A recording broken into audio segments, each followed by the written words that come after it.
ဘောကအာလူတွေပေးလာတဲ့အခါဒီလိုအရသာရှိတဲ့အာလူပန်ကိတ်လေးလှုပ်စားကြည့်လိုက်နော်အာလူဆိုရင်ဘယ်ဘာရှင်းနဲ့မဆိုကြိုက်တယ်ယူရီယာလိုလူမျိုးတွေရှိရင်ဒါလေးကိုလှုပ်စားကြည့်ဖို့တိုက်တွန်းလိုက်ပါတယ်အရင်ဆုံးပြုတ်ပြီးတော့အခုနွားထားတဲ့အာလူလေးတွေကိုခြေပေးပါမယ်နဲလေးပြော့အောင်ပြော့ရင်ခြေရလွယ်ပေါ့နော်ယူရီယာကတော့အာလူပြော့အောင်မှပြင်းလို့ထမင်းအပေါ်မှာတင်ပြီးပေါင်းထားရမလို့တိတ်ပြီးတော့မပြော့ပါဘူး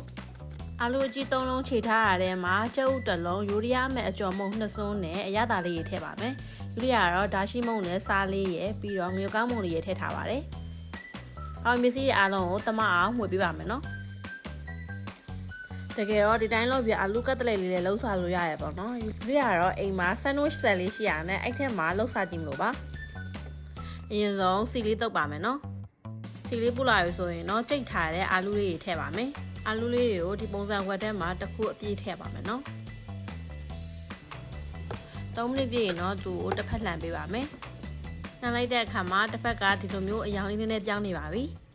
ယူရီယာကတော့3မိနစ်စီပဲကင်ပြီးတော့အနေထားလေးကိုအဆင်ပြေလို့အဲ့တိုင်းလေးပဲလုပ်ပါမယ်ဒီပုံစံလေးအတိုင်းပဲအာလူတစ်ချက်ချင်းစီလုပ်သွားပါမယ်နော်ဒီဆက်လေးရှိတာတကယ်ကိုမှ multi purpose ပါပဲ sandwich လည်းလုပ်စားလို့ရတယ်လို့ကြုတ်ကြော်စားရလည်းအဆင်ပြေပါတယ်ယူရီယာကတော့ဝတ်သားတွေပါကင်စားပါတယ်ကဲအာလူပန်ကိတ်မွမွေးလေးရတော့ရပါပြီနော်ကိုကမဆလာကြိုက်တဲ့ရင်မဆလာလေးလည်းကျွလို့ရပါတယ်အာဟာရလေးပြေးဝပြီကလေးလေးတွေလည်းကြိုက်မှန်မလို့လှုပ်စားကြည့်ကြပါအောင်နော်